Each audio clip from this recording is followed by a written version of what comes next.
नमस्कार, स्वागत है आपका हमारे इस यूट्यूब चैनल पर। मैं मुनमुन श्रीवास्तव आपका हार्दिक अभिनंदन करता हूं और आपके बहुत सारे सवाल हैं कॉपी चेकिंग को लेकर कि ड्यू में कॉपी कैसे चेकिंग होती है, अगर किसी पेपर में कोई क्वेश्चन गलत आ गया तो उसमें ग्रेस मार्क्स कैसे मिलते हैं। इन तमाम सवालों पर हम पहुंचे हैं बातचीत करने के लिए ड्यू के रामदास कॉलेज में, क्योंकि यहाँ पर मौजूद हैं प्रोफेसर अजय अरोड़ा, जो कि पूर्व कंट्रोलर ऑफ एग्जामिनेशन रहे हैं ड्यू के और एक लंबा एक्सपीरियंस रखते हैं। स्वागत है प्रोफेसर अरोड़ा हमारे चैनल पर। नमस्कार, धन्यवाद मनमोहन जी। जैसे आपने पूछा कि कॉपी कैसे चेक होती है ये अपने आप में बड़ा अजीब सा और सिंपल सा सवाल है।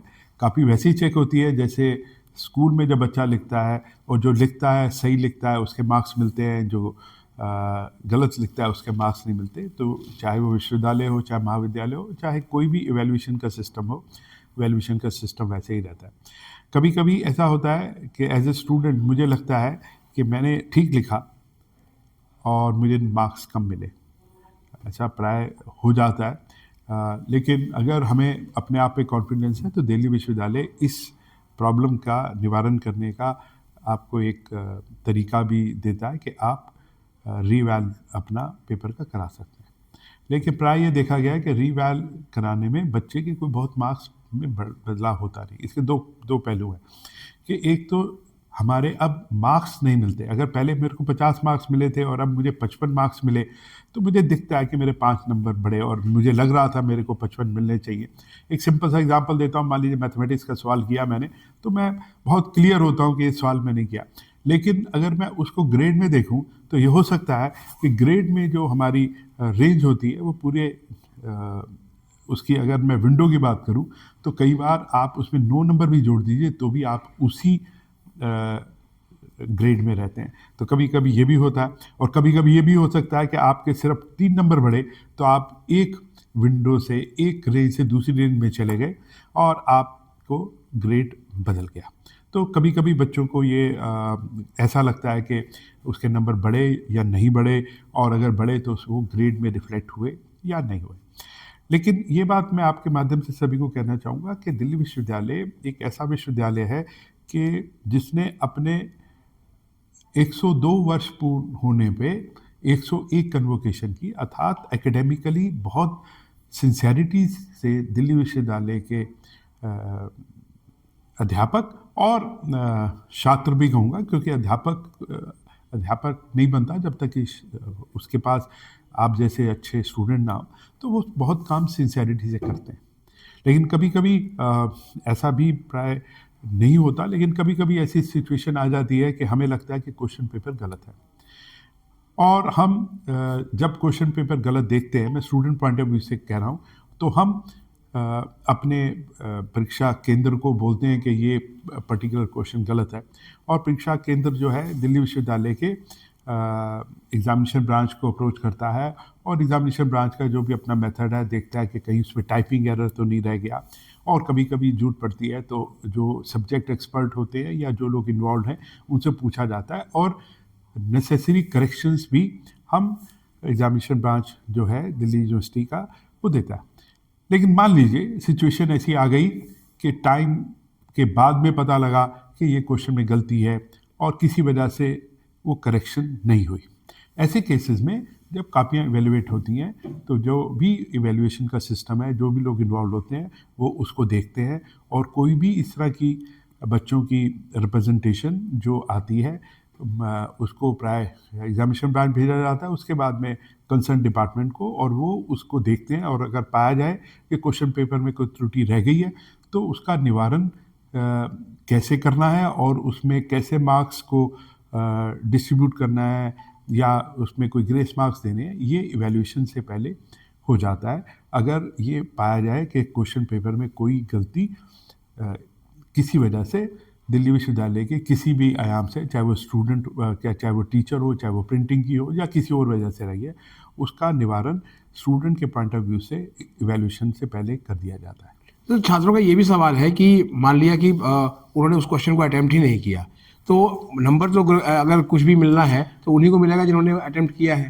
देखिए ऐसा होता है कि ये सिचुएशन मतलब किसी को ब्लैंक, और ये मैं कहूँ कि ये स्टेटमेंट हर बात के लिए ट्रू होती है कि मान लीजिए कि कोई सवाल लिखा, उसके अंदर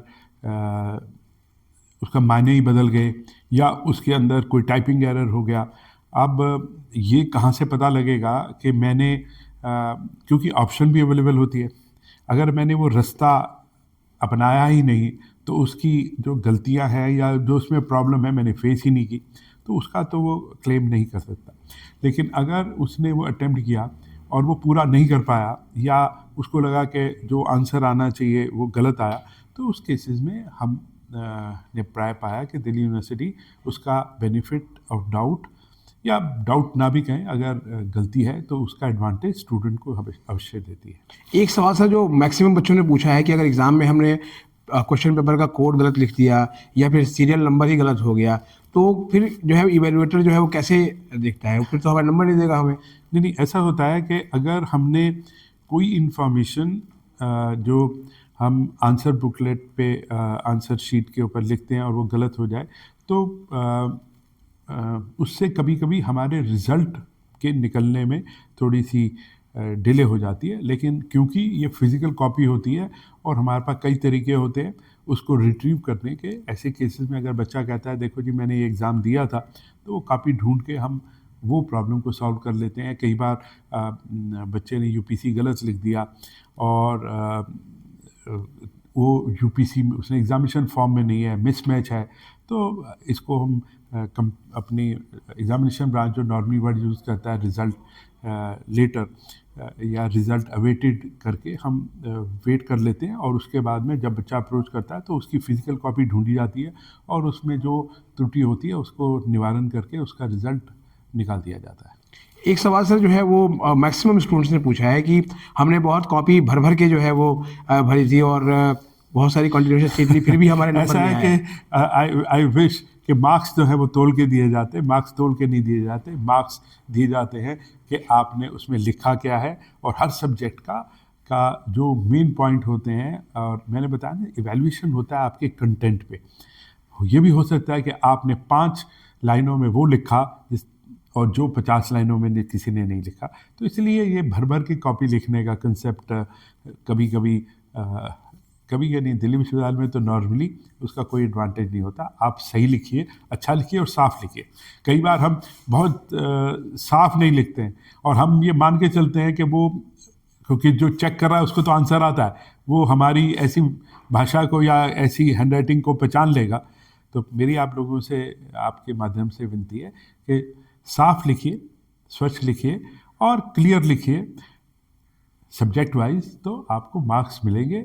मार्क्स ना मिलने का कोई रीज़न नहीं। एक सर लास्ट सवाल आज का एसओएल के विद्यार्थियों का, उनका कहना है कि उन्हें जो है वो जानबूझ के नंबर कम दिए ऐसा जाते हैं। देखिए, मैं बहुत क्लियर हूँ, मैं दिल्ली विश्वविद्यालय का स्टूडेंट भी रहा,